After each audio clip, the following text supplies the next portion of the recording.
میرا نام عادل ہے اور میں کراچی شہر کا رہنے والا ہوں۔ یہ واقعہ میرے ساتھ اکتوبر 2022 میں ہوا تھا، لیکن آج بھی جب میں اس واقعے کو یاد کرتا تو روح کانپ جاتی ہے۔ اس وقت میں ٹرک چلایا کرتا تھا۔ میں کنسٹرکشن مٹیریلز جیسے کہ سیمنٹ، سٹیل، بلڈنگ سپلائز، ان سب کو پہنچانا میرا کام ہوا کرتا تھا۔ اگر آپ کراچی میں رہتے ہو تو آپ کو پتہ ہوگا کہ ٹرکس وغیرہ زیادہ تر رات کو ہی نکلتے ہیں، کیونکہ کراچی اور ٹریفک کا کیا رشتہ ہوتا ہے یہ آپ سب جانتے ہی ہیں، خاص کر کراچی کے رہنے والے۔ اور میں ایک ایسا ڈرائیور تھا جو زیادہ تر رات میں ہی ڈرائیونگ کرنا صحیح سمجھتا تھا۔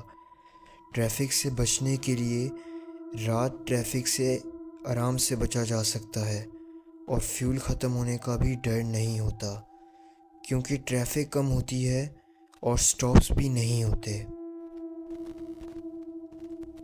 مجھے اس وقت ڈرائیونگ کرتے ہوئے تقریباً 8 سال ہو گئے تھے، پر میں نے کبھی نہیں سوچا تھا کہ ایک رات کے سفر کے بعد یہ کام میں ساری زندگی چھوڑنے کا فیصلہ کر لوں گا۔ وہ دن چھٹی کا دن تھا، لیکن اس دن میرے صاحب نے مجھے فون کیا اور بولا کہ رات میں تیار رہنا، تمہیں کچھ سیمنٹ کا مال لے کے جلدی ایک جگہ پہنچانا ہے۔ میں نے پہلے انکار کرنا چاہا، لیکن جب صاحب نے کہا کہ اچھی خاصی آفر ہے اور اس سے ہمارا فائدہ بھی ہوگا تو میں مان گیا۔ میں نے 50 ٹن کا سیمنٹ اپنے ٹرک میں لوڈ کیا اور شہر سے کافی دور اسے ڈیلیور کرنے نکل گیا۔ اکتوبر کی اس ٹھنڈی خونکی بھری رات میں جب سناٹا اور خالی سڑک پر میرا ٹرک دھومتی ہے تو میرے دل میں ایک عجیب سی تمنا جاگتی ہے، کسی ڈھابے پر بیٹھنے کی اور اس خونکی بھری رات میں چائے کا مزہ لینے کی۔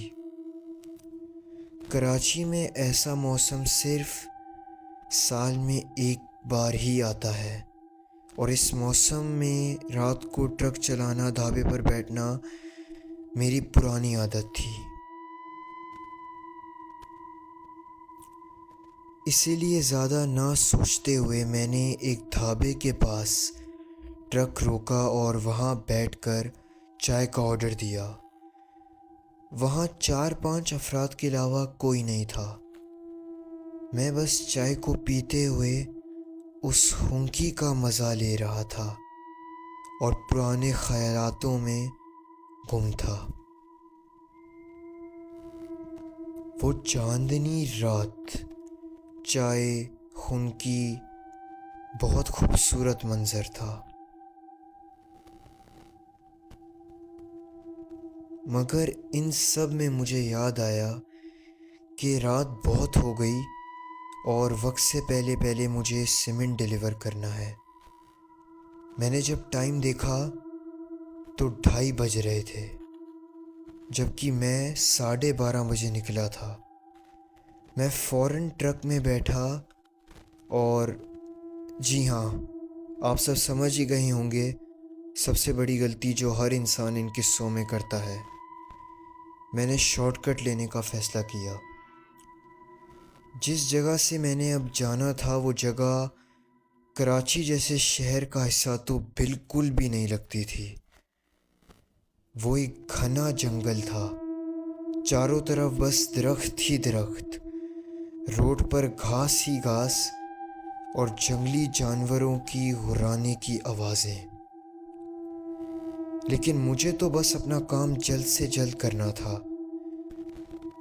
ان سب پہ نہ دھیان دیتے ہوئے میں نے اپنا سفر جاری رکھا۔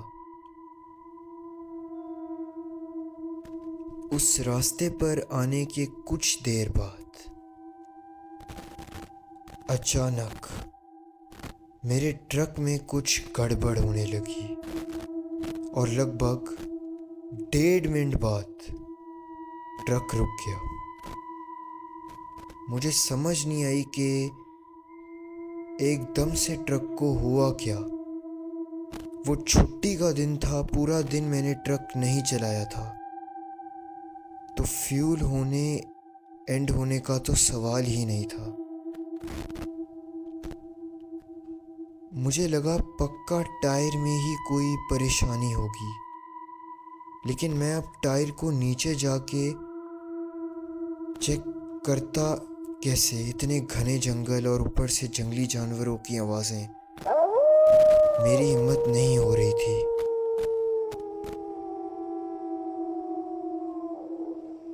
پر سمجھ میں بھی کچھ نہیں آ رہا تھا۔ پوری رات اس جنگل میں رہنے سے اچھا ہے کہ رسک لوں اور جلدی سے جا کے ٹائر چینج کروں۔ میرے ذہن میں آیا کہ اس کام کے لیے اچھا دام بھی مل رہا ہے، یہ بات مت بھولو عادل۔ اور اللہ کا نام لے کے میں نیچے اترا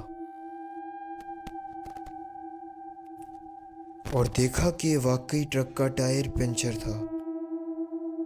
میں تھوڑا حیران ضرور تھا کہ صبح سے ٹرک تو استعمال کیا نہیں تھا، تو ٹائر کو کیا ہوا؟ مگر اس بارے میں زیادہ نہ سوچتے ہوئے میں نے ٹائر چینج کیا اور اپنا سفر جاری کیا۔ جب میں ٹائر چینج کر کے ٹرک کے اندر بیٹھا، ٹرک کو سٹارٹ کیا، ایک چیز یاد آئی کہ جب میں ٹرک کا ٹائر صحیح کر رہا تھا تو پیچھے جھاڑیوں میں سے کسی کے چلنے کی آواز صاف صاف میرے کانوں کو سنائی دے رہی تھی۔ کوئی جانور ہی ہوگا، یہ سوچتے ہوئے میں نے اس بات کو نظر انداز کیا۔ میں اس گھنے جنگل میں اس خنکی والی رات میں ڈرائیونگ کرتا ہوا اپنی منزل کی جانب بڑھ رہا تھا کہ تبھی ٹرک کو ایک زوردار جھٹکا لگا اور میرا ٹرک ایک مرتبہ پھر اس گھنے جنگل میں رک گیا۔ اس بار میں فوراً نیچے اترا اور دیکھا کہ ٹائر تو بالکل ٹھیک ہیں۔ میں نے ٹرک کو بھی صحیح سے چیک کیا اور اندر جا کے دوبارہ سے ٹرک کو سٹارٹ کرنے کی کوشش کی، پر ٹرک سٹارٹ نہیں ہوا۔ میں نیچے اترا اور ایک مرتبہ پھر ٹرک کو چیک کرنے لگا، لیکن کہیں کوئی ایسا مسئلہ نہیں تھا۔ میرے دماغ میں آیا کہ کیا ہوا اسے ٹرک کو، یہ سٹارٹ کیوں نہیں ہو رہا؟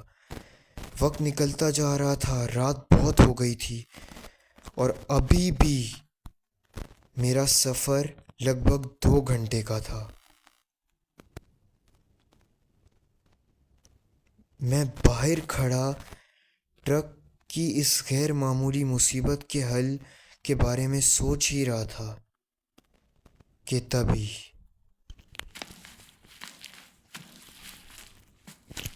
جھاڑیوں سے انہی قدموں کی آواز مجھے پھر سنائی دی۔ مجھے اتنا تو پکا پتہ چل گیا تھا کہ کوئی جانور نہیں ہو سکتا، یہ کوئی انسان یا پھر کچھ اور ہے، لیکن میں نے ہمت کرتے ہوئے بولا، کون ہے وہاں؟ اور تبھی آواز آئی۔ یہ آواز سن کر میری سانسیں تیر گئیں اور میں فوراً ہی ٹرک میں جا کے بیٹھا۔ میرے دل کی دھڑکن بہت تیز ہو گئی تھی۔ میں نے اپنی پوری زندگی میں اس طرح کی آواز نہیں سنی تھی، اور اب وہ آواز بالکل میرے ٹرک کے باہر سے آ رہی تھی۔ میں نیچے جھکا ہوا ٹرک سے باہر دیکھنے کی بھی ہمت نہیں کر رہا تھا۔ وہ جو بھی چیز تھی اب وہ بالکل میرے ٹرک کے پاس پورا چکر کر رہی تھی، جیسے وہ ٹرک کے پاس پورا گھوم رہی ہو، اور مجھے سمجھ میں نہیں آ رہا تھا کہ میں اس کو دیکھوں کیسے۔